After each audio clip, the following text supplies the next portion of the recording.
big sellers, the Reds were, with Castillo, Malley, Drury, Tommy Pham, all going away, right? So a good haul of prospects, with Castillo being the most notable, headed out to Seattle. So where is this team right now? Was this the plan, to sell as much as they could? And in terms of what their roster looks like now, tell me about this Reds team and where they are right now. Yeah, this has definitely been the plan. I think so far as the offseason is concerned, it really didn't help matters when you're talking about buying and selling whenever they started April 3 and 19. That just kind of cemented their idea of selling. But they traded away Jesse Winker and Eugenio Suarez to Seattle before the season even started. They traded away Sonny Gray. They got rid of a number of guys from last year's team, whether it just be expiring contracts, or they handed Tucker Barnhart to the Detroit Tigers and they handed Wade Miley to the Chicago Cubs. So there's been a lot of just tearing down ever since the beginning of this past offseason. But it was good to see, because we were a little bit worried they might stand pat. We were kind of worried that they would hang on to some guys, where the trades of Castillo and Malley really brought in some young talent that has the future of the Reds looking good. I mean, the Reds themselves aren't going anywhere this year, as much as it kind of stings to be in the Field of Dreams game and be fighting for third place. The Reds themselves still have lots of future hopes based on some guys they got back, like Noelvi Marte, Edwin Arroyo, guys from the Twins like Spencer Steer and Christian Encarnacion Strand. So I'm really excited to see what those guys bring to the table on a team that there are lots of opportunities moving forward. And, even though they did trade away talent, you talked about Castillo now gone, Tyler Malley now gone, Brandon Drury gone, Tommy Pham gone. There is some excitement to watch on this roster right now. Jonathan India is in his sophomore year. He's a defending National League Rookie of the Year. Definitely a fun guy to watch. They've just called up Jose Barrero, who's now going to get an extended look at shortstop the rest of the way this season. He had a 2-homer game just the other day. He's an exciting guy to watch. And then we've got Joey Votto in this lineup, where he's having a sneaky, quiet, great season since May. We talked about this on our show this week. If you look at his weighted runs created plus since May 1st, he's performing about 33% above league average. He's at 133. So he's still doing some things. It's not MVP Joey, but he's definitely playing above average. And I'm looking forward to maybe seeing him plant one in the corn during this game. Though the Reds are in third place, even though they dealt, they are exciting to watch. And there's a lot to be hopeful about with this team, and a lot to dial in on as you watch them on a national stage. The young talent that is, even in a short time span, a bit proven, you're looking forward to seeing them. Is there a case to be made that even sitting in third in a 5-team division, that, hey, this is not actually terrible, right? We're getting the young guys in, they're getting, reps, or is this just, hey, we're just going to have to wait and see? Like, don't even assess anything right now in terms of their long-term prospects. If you had asked me on May 1st if I thought this team would be fun to watch at all as we are screaming through August, I would have told you no. They had an absolutely horrible April. They won 3 games in the entire month of April. And since then, they've really turned a corner, and they've continued to get better and better. And credit to David Bell for keeping this team fighting when it would have been very easy for them to just give it up. So, I've said for months now that this team could actually compete for a wild card next year with a couple tweaks in the offseason. So there's a lot of fun talent. It could be a whole lot worse than it is right now. And I tune in every day to watch one of these exciting young guys. We have a great young rotation in Graham Ashcraft, Hunter Green, and Nick Lodolo. The nation is going to get to see Nick Lodolo in this Field of Dreams game. He is a big, exciting lefty. He's got a high 90s fastball with breaking stuff that keeps hitters completely off balance. He's so much fun to watch every 5th day. And I'm really excited for the rest of the country to get to see what Jeff and I have been watching this season. Yeah, there's so much to be excited about, especially getting to see Nick Lodolo pitch in this game, because he's a guy who's really come on this season. And with him on this kind of a stage, it's going to be very interesting to see how he responds, because he's been pitching well lately. He's had a couple of games where you're just like, oh, he's kind of been a rookie. He's had some trouble with walks, maybe giving up a few dingers here and there. But at the end of the day, he's bounced back every time. And now he gets to face the Cubs and this lineup that they have. So I'm interested to see where he is on this. And also, you've still got some guys like Donovan Solano who are on this team who a lot of people thought were going to be traded at the deadline, but he's kind of taking on the veteran role of teaching the young guys and being a mentor. And actually on the field, he's been pretty good too. He's hit the ball well, and he's been one of the most consistent hitters for the Reds, especially now that since they traded Brandon Drury, who was their best hitter for the first half of the season. So I'm very intrigued as to what the Reds are going to bring to the table lineup wise. Hitting has been, just enough in the games that they win, because when they win, they pitch really, really well. They're not going to outscore a team 10-9. They're going to beat a team, 3-2, 2-1, something like that. Juan Soto sweepstakes impacted either the haul that they got or, just created a bit of a longer wait maybe to see what trade packages were out there, right? The Padres are very clearly going all in, right? So they bring in Drury in addition to Soto. So maybe they were willing to give up a little bit more in order to kind of complete their dream lineup. Do you think that a top tier player like that being on the market, did that impact or trickle down, do you think, into the other trades that were available, or just that maybe 2 or 3 teams weren't as interested because they were maybe in on Soto? I definitely think it did. I mean, the Reds were trying to trade Luis Castillo to pretty much the same teams who were interested in Juan Soto.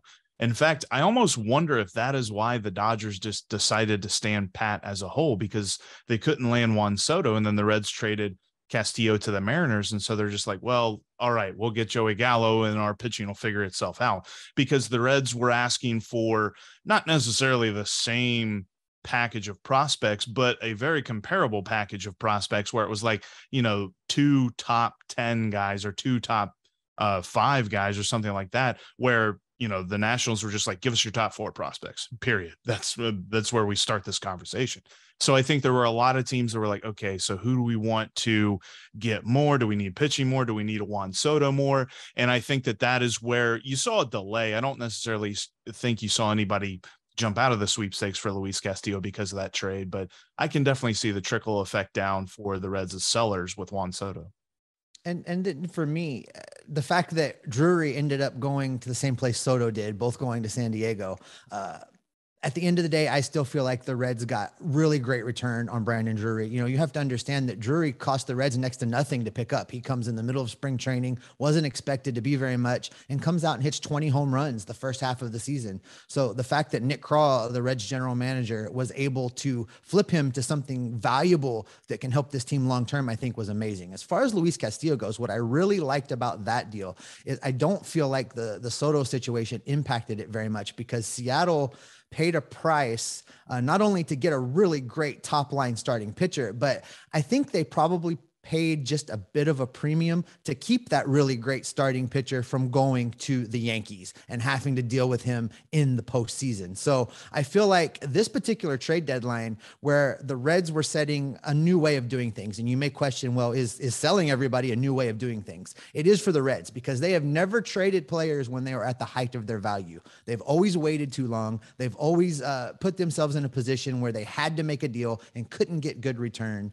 And the Reds did that this year. They talked about at the beginning of the year, and it was really lost in some of the comments that the Reds ownership group made publicly on opening day. It distracted from what they were trying to tell us, which is they were charting a new course, and people didn't believe it. People didn't hear it because of the other noise going on.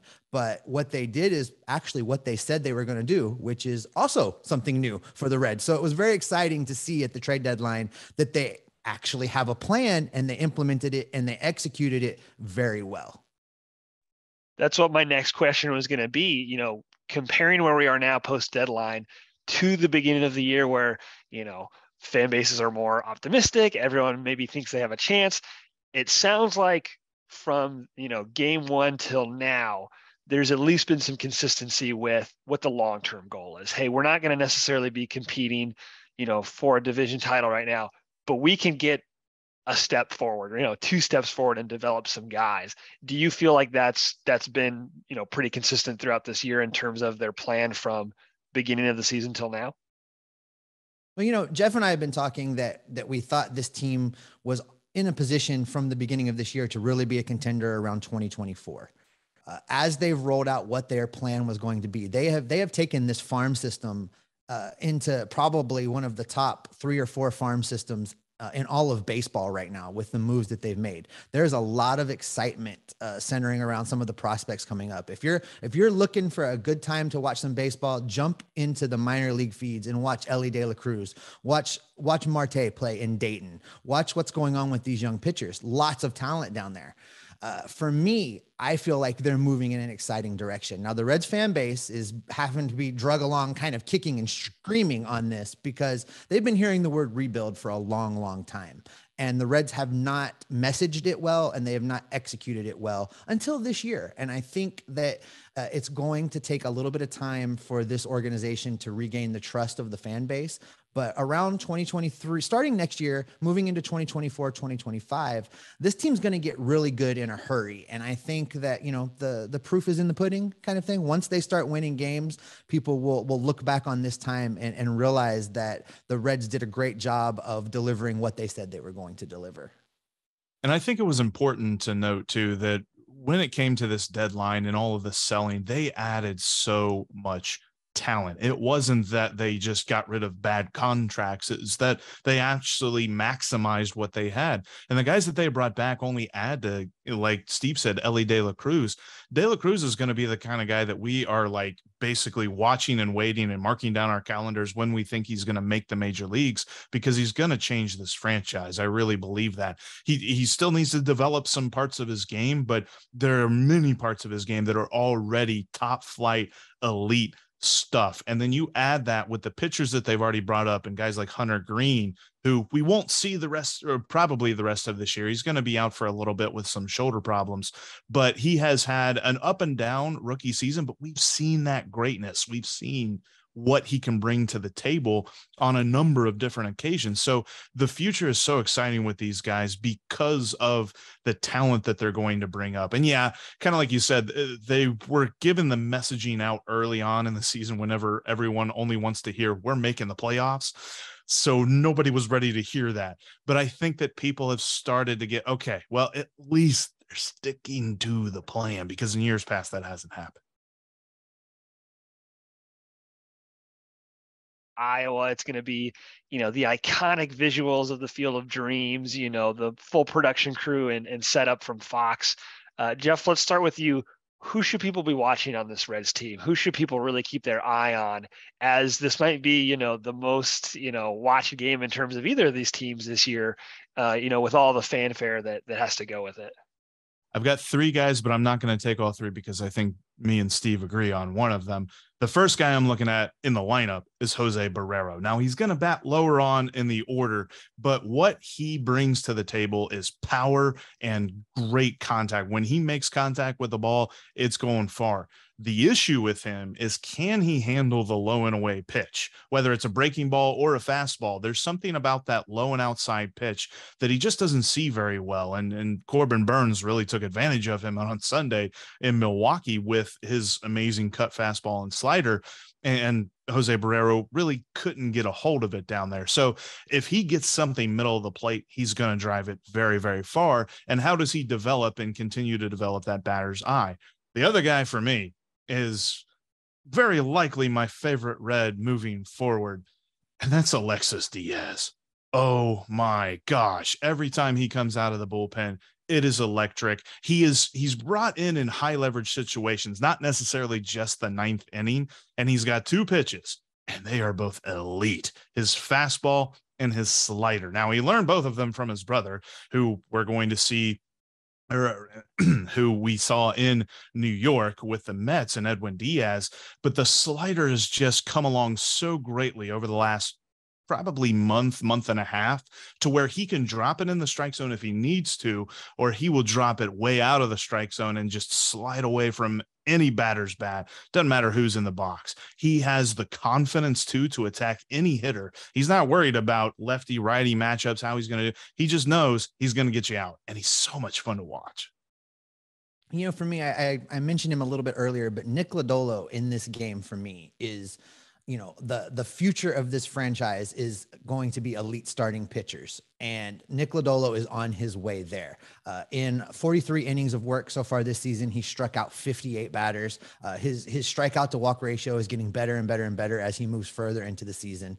Early in the year, he had some problems with nerves. His first start, you could tell he was clearly nervous, and it affected his results on the field. I hope that doesn't become an issue for him in this game, being on a national stage, because when he's on, when he's right, he's one of the most fun pitchers in baseball to watch right now. So I'm looking forward to hopefully seeing him dialed in and delivering on a national stage. And then for me, as far as hitters go, it's Joey Votto. It's one chance to see, you know, probably one of the top 3 hitters in the history of this Reds franchise. And I'm going to catch some blowback for that from some of the old timers from the Big Red Machine era. But Joey Votto's offensive statistical numbers, when you take them as a whole, he's top 1, top 2 in most categories on this franchise history, which is the oldest franchise in professional baseball. So that says something. And for Joey Votto to be on a national stage and have the opportunity to deliver, these are the times he steps up and does things interesting. And what we've seen with him as he's gotten a little bit older, as he approaches the end,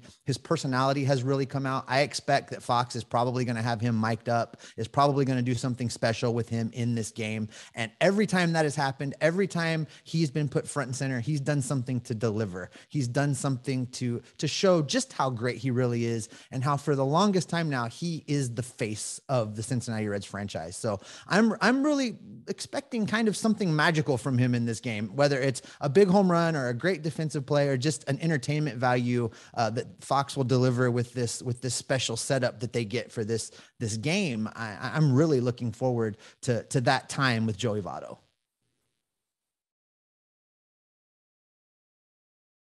A bit. What should the Reds' focus be, right? What should they hone in on in terms of not just finishing this year strong, but really setting up the franchise for success in future years?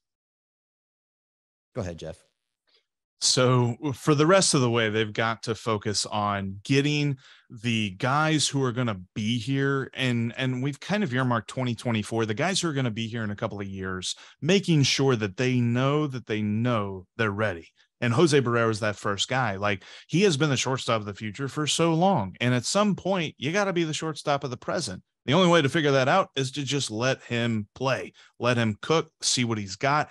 If he sinks, fine. If he swims, awesome, because that's just going to mean great things for this franchise. Plus, you've got other dudes who, how do they fit into this bullpen? This bullpen has really no established roles. I talked about Alexis Diaz and how excited I am to see him pitch in this game, but just more over the rest of the season. Outside of him, nobody excites me. I don't really get that excited about when the Reds have to take their starter out of the game, unless they're saying Alexis Diaz is coming in. So who else fits in there? There's been some interesting guys. There's been some guys who have flashed some talent, but there's also been those guys that have flashed some really bad games. And that's kind of the nature of relief pitching. But who becomes that other consistent option out of the bullpen? There's a lot that they have to figure out with the roster that goes beyond, whether they win or lose the game. And I think that they've got to start sticking some guys in situations that maybe they're not necessarily comfortable with right now, but they will learn a lot more about that guy whenever they do something like that. And another guy to keep an eye on as we move forward into this season is Nick Senzel. The Reds spent a lot of time trying to find an everyday home for him. They moved him around a lot. He was a second baseman. He was a shortstop. He was a third baseman, finally settled in center field. And then since he's been called up, he's had a lot of injury problems. He's really had a hard time being in this lineup consistently. This season, he seems to be turning a corner on that. And I hope I'm not going to jinx him by talking about him like this. But right now, because of the trades, he has found himself batting second in this lineup behind Jonathan India, and he is really performing. coming. If he can take the rest of this season, this half season, and really be dialed in, be healthy, and deliver in that number 2 hole, I think it locks him in as the center fielder of this team as we move forward into what should be an exciting time in 2023, 2024, 2025. But he needs to prove it. This is definitely a prove it half season for him, because up till this point, he hasn't really done that, whether it was the Reds kind of bringing him along in a wonky, weird way, or injury sidelining him once he got here. He hasn't had a chance to deliver. And I think he's seizing a hold of this opportunity and starting to do it. And I'm kind of excited to see where it goes for him the rest of this half season.